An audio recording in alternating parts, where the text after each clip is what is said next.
Hello everyone, welcome back to another episode of the FM2017 experiment where we look at what would happen if you had the best regen in the world in the game playing for the club of your choosing. So I chose Newcastle for our player. He's called Giancarlo II, so if we just dig him out, where we left off last episode, he was a striker for Spurs. He'd moved there from Newcastle for about £27 million. He's now worth £70 million. And he has some stats looking rather different to the ones that we've got on the page here. Now quite a few people pointed out that in the comments, having a player capped at 200 current ability reduces the number that his overall stats can rest at. And because I'd evenly distributed the 20s across every single aspect, it meant that points were being taken away from finishing but held on in long throws. So what I've done is actually rebalanced to the number of rebalanced where the stats are prioritised. So he's no longer focusing on crosses and corners because he isn't a winger. He's also not going to take long throws because he's obviously down the middle. His marking, not particularly important as a striker. His tackling, also not particularly important.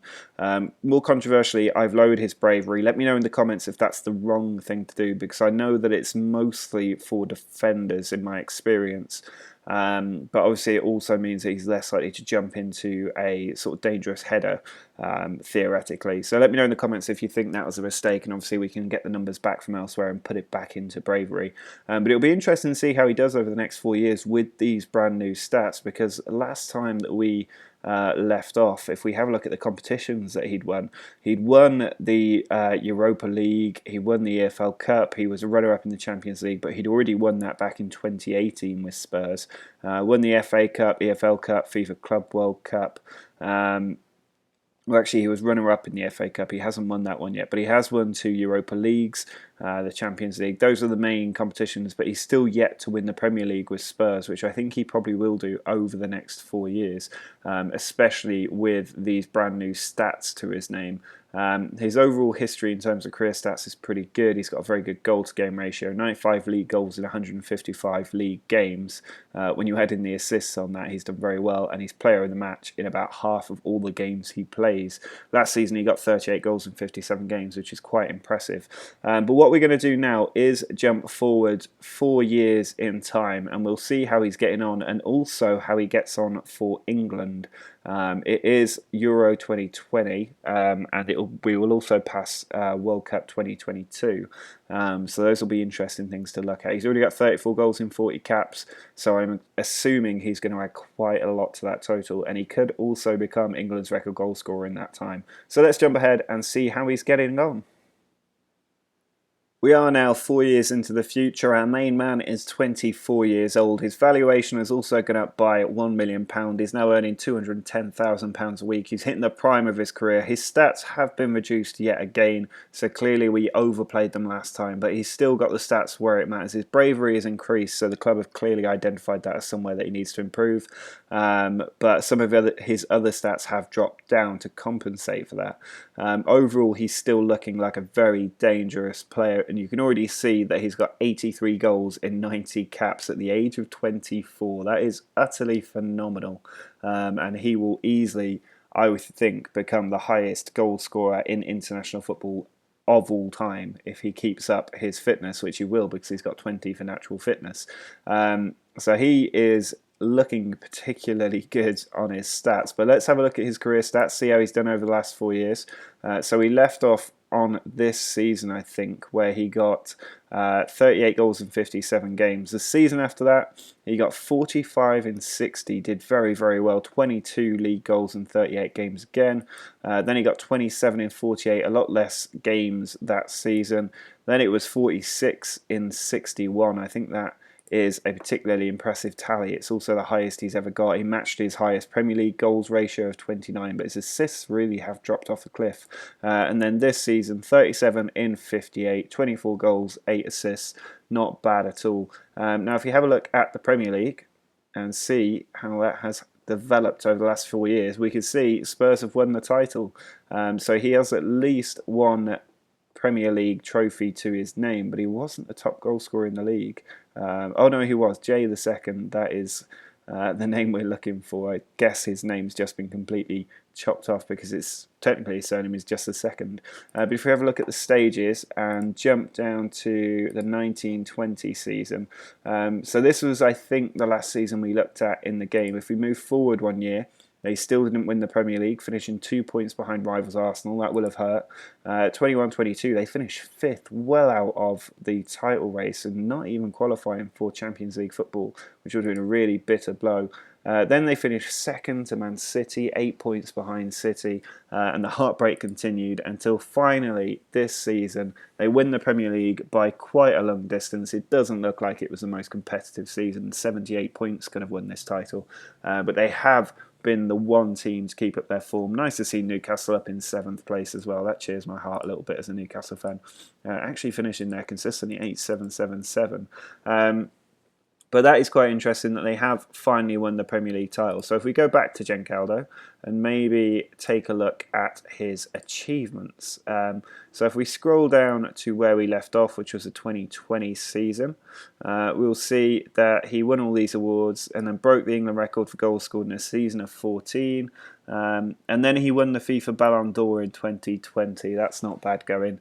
And then named in England's best 11, the World Team of the Year, carried on winning his Premier League titles. He won the EFL Cup the first season, broke some more records, most Man of the Match awards in a year, Footballer of the Year for the Premier League, top goal scorer, runner-up. He didn't win the Golden Boot, but was named the Supporters Player of the Year and the Players Premier League Select team, named in the Tottenham season Team of the Year.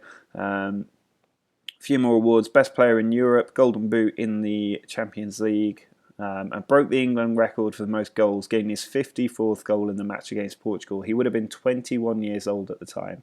That is quite impressive. England finished 3rd in the Confederations Cup. Now I'm quite interested to know how they qualified for that. I don't see a title being assigned for the European Championship. Oh, there it is. They won the 2020 European Championship. I just didn't scroll down enough. That's pretty incredible. He must have fired England to that championship. We'll check it out in a little bit. For now, let's carry on looking at what else he won. So we had the EFL Cup. I think we got to the Confederations Cup where England finished 3rd, so not quite winning that, but it sets us up well for the World Cup. He won the Ballon d'Or again. I assume he will own that that trophy for the next few years. Carried on getting all of the awards in the league. Won Footballer of the Year again, Supporters Player of the Year, Best Player in Europe, 3rd place in the Golden Shoe, which isn't the best for Spurs. Back into the Premier League awards. Looks like Spurs didn't win anything that season, which is a bit disappointing for him, but he won the Ballon d'Or again. Carried on getting awards, won the EFL Cup again. I think that's his 4th EFL Cup, or maybe his 3rd with another final appearance. Most Europa League Man of the Match performances. Also won Footballer of the Year again. Runners-up in the Europa League. He couldn't get a 3rd of those. Runner-up in the FA Cup, still without an FA Cup to his name. But Supporters Player of the Year, won the Golden Shoe. And England were runners-up in the European International League. That's a new competition on the international stage. So interesting, England are having a lot more success as European champions. Ballon d'Or to his name yet again. Team of the Year. Just keep scrolling through these. Then there's the Premier League winners title. They couldn't do the double. He didn't win the FA Cup. Again, finishing runner-up. He's got a few runners-up medals there, which is probably going to annoy him a little bit. Golden Boot runner-up in the Champions League. And Golden Shoe runner-up for Spurs. So that is quite a sort of good overview of his season. If we look at the competitions, obviously you've got this UEFA European Championship award. Current title holders England. I'm not sure if we can actually.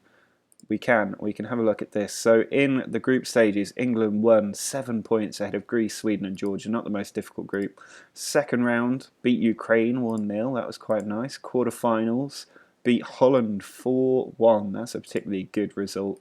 In the semi-finals, a 4-3, very close match at Wembley in the semi-finals. And then in the final at Wembley, England beat France 2-0 to become the champions of Europe. That is quite a nice story that we won it at Wembley after the heartbreak we had there in the Euros last time England hosted the competition. Because this competition is set across all of the European countries, or those who bid for it, it means that England bid for the semi-finals and final, clearly won it, and have now won the competition at Wembley. That's a very, very nice thing.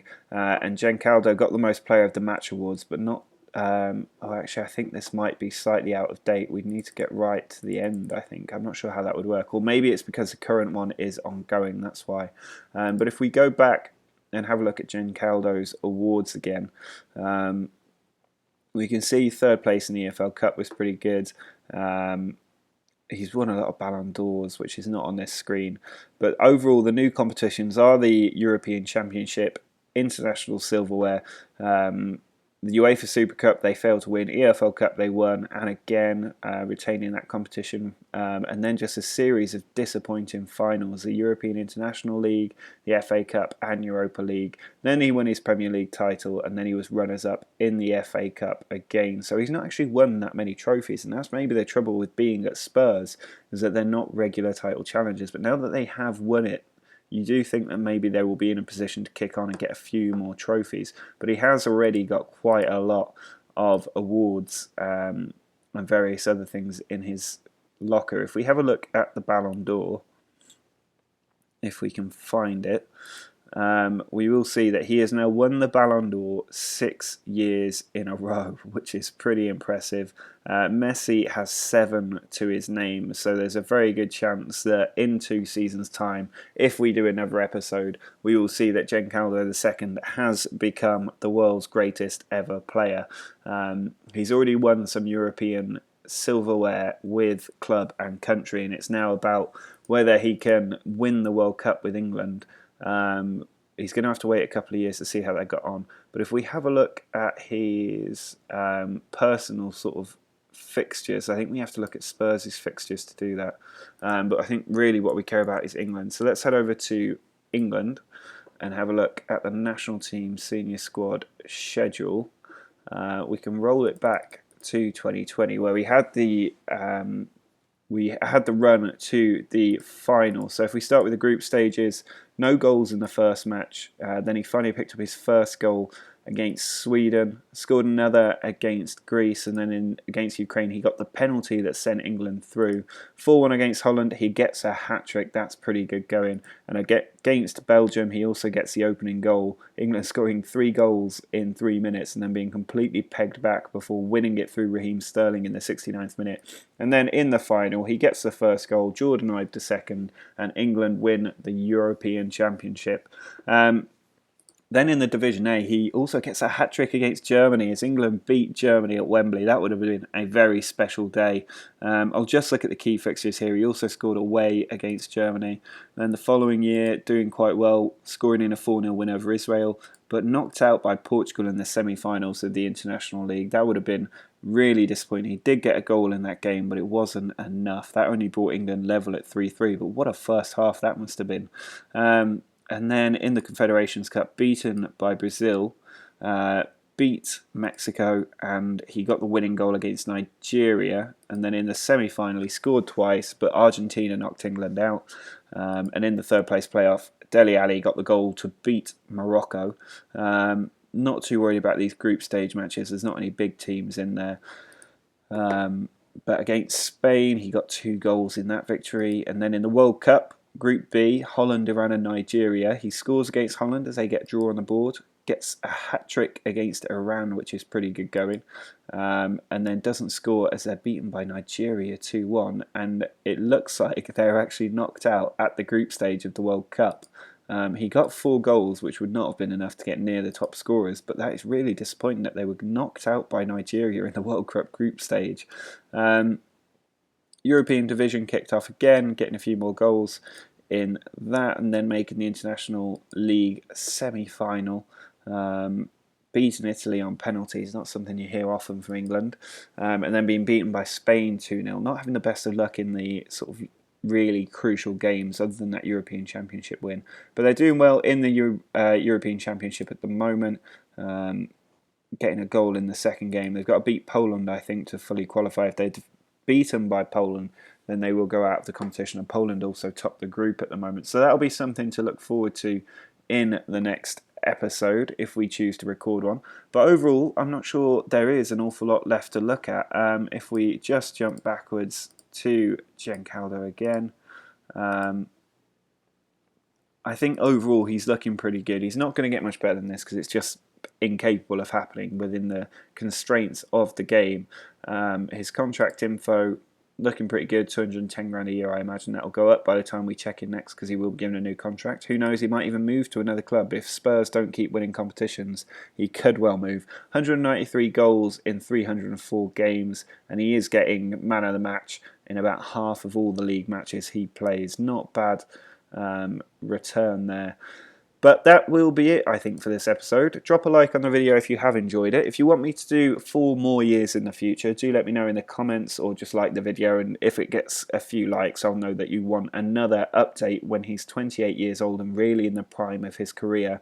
We'll also check back in with England and see if they're having any more success on the international stage. And subscribe, obviously, if you want to see that video when it is released. If I do decide to do one, it'll probably be at some point early next week. But until next time, see ya.